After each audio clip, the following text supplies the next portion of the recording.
Hi, everyone. Welcome to the Cookbook Kitchen. I'm Eileen Avery. When in San Juan, find a restaurant serving authentic Puerto Rican cuisine and order this next dish, Mofongo con camarones. Cookbook author Elsie Ramos will show us how to make this Caribbean classic from her book, Turkey Tacos and Arroz con Pollo. Here's what you'll need to make this fabulous dish. If you want to print out a list of ingredients and step-by-step instructions, head over to our website, digitalcookbook.tv. Elsie, thanks for joining us. What's our first step? Well, right here what I have is about 2 to 3 tablespoons of olive oil, and I am sauteing my minced onions in here, just to get them nice and brown and release all the flavors. Okay, as that's cooking, I'm going to add my chopped up pimientos. Okay. Is that something that you got out of a jar? Yes, right out of the jar. You just slice them up into thin slices, and it's wonderful. And you can even throw some of that sauce that's in there. Just get it going. It gives it a nice, beautiful color. Next, we're going to throw in our tomatoes. Now, this is going to be our sauce for our mofongo. What does mofongo mean? Mofongo is actually mashed plantains. It's mashed plantains formed into something. It doesn't necessarily have to be any particular shape, but the mofongo is just the shape of the smashed plantains, which is what we're going to do here. Okay. And camarones is the shrimp. Camarones is the shrimp, right. And you can actually make mofongo. You can do this with chicken. You can do bite-sized pieces of chicken. You can do beef. You can fill it up with that. Anything you want. Anything you want to fill it. You're going to fill up your mofongo with anything you like. And is this a traditional Puerto Rican dish? Oh, yes. If you go to Puerto Rico, you will certainly find this in a lot of restaurants. This is one of the #1 dishes out there. It's so delicious. It's very filling. And it's very nice. It's very nice, you know, setting. It looks beautiful when you put it on a plate. And it's delicious. It is very good. I mean, seafood together with plantains, there's no better match. Yeah. Now, how is Puerto Rican food different from, say, Cuban food, Spanish food, Mexican food that more people would be better acquainted with? You know, I think traditionally Latin cuisine, it's pretty much the same process, but I think that each culture likes to add their own little different seasoning. For example, mine is sazon. I use sazon all the time. I make my own. And sazon is just a blend of cilantro, aniato, which is a little colorant, garlic, and salt. And, you know, most people, you know, like to put their own types of seasoning, whether it's curry or hot peppers or whatever you have it.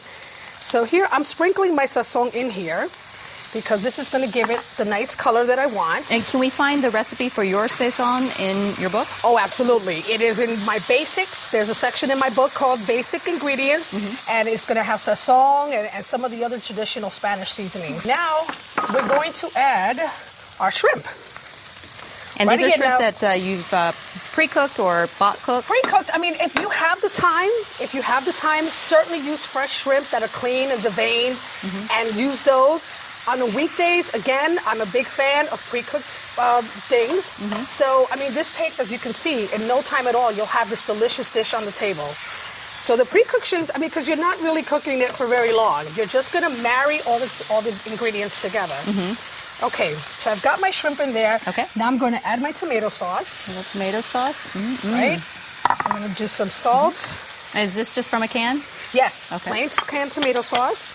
And a little pepper. I like all these really easy ingredients. It is. Everything, you always have this on hand. All you have to basically do is go to the market and get whatever meat you like. Because, like I said, you can use shrimp or you can use any other kind of meat that you like. So we've got this going. Now I'm going to put a cover on this. Okay. And I'm just going to let it simmer for about 5 minutes on low heat. Okay. Just keep it simmering there. Here we go. All right. Okay, on to the next step.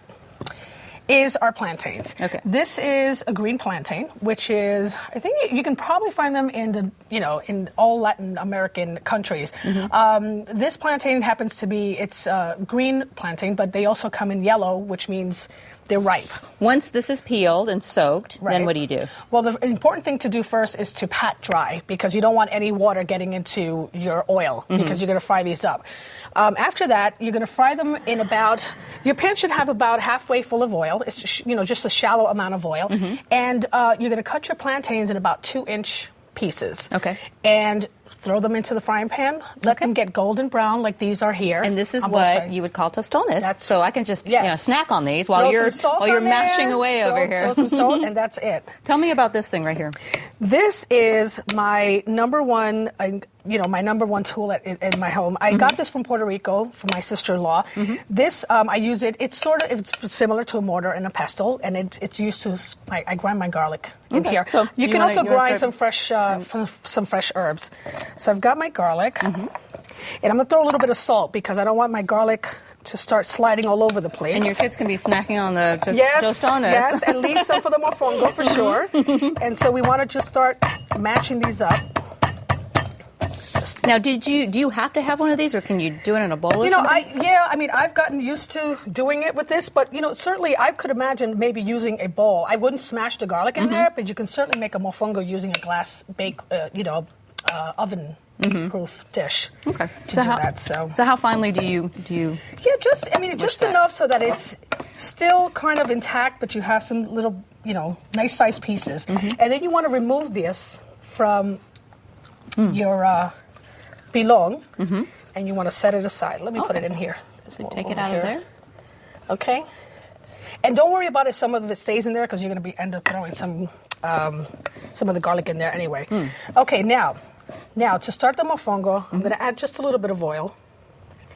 And this is just going to prevent my plantains from sticking. Okay. Because you're going to take them out afterward. And right. You want it to all take them out, and I want it to be in a nice mold, and I want it to be able to come out. So, just like pre-flouring a baking sheet or something like that. You don't want your cake to stick, so you want to just make sure that it's all coated. Now I'm going to add some of my garlic first, I should say. The more garlic, the better. And is this a dish that you would make on the weekends, weeknights? Would you make it for holidays? Actually, because this dish it's pretty. It takes a lot of work.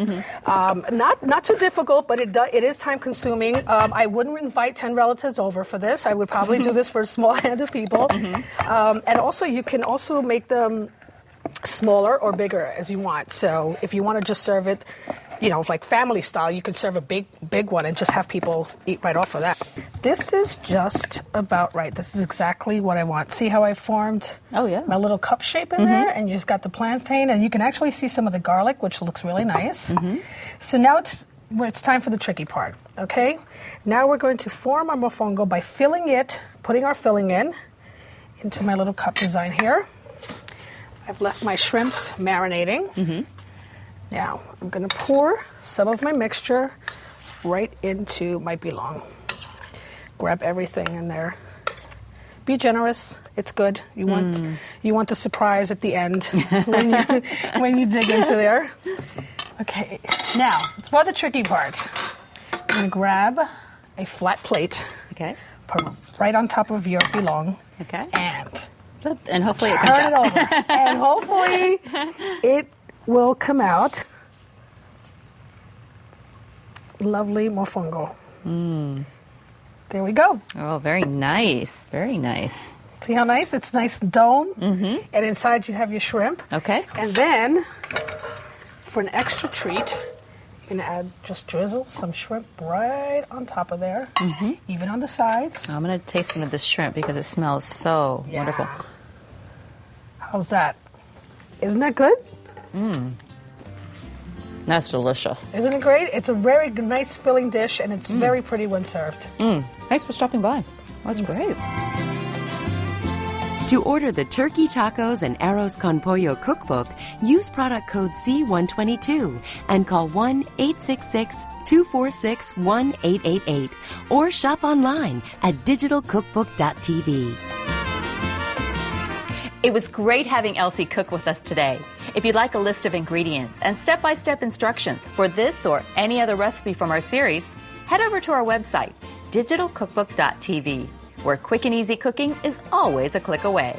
I'm Eileen Avery. I'll see you next time. Appliances for the Cookbook Kitchen provided by Decor. Guests of the Cookbook Kitchen enjoyed overnight accommodations at the Hyatt Regency Philadelphia, Penn's Landing. For more information, please visit our website at selectondemand.com or email us at programs@selectondemand.com. Made for on demand.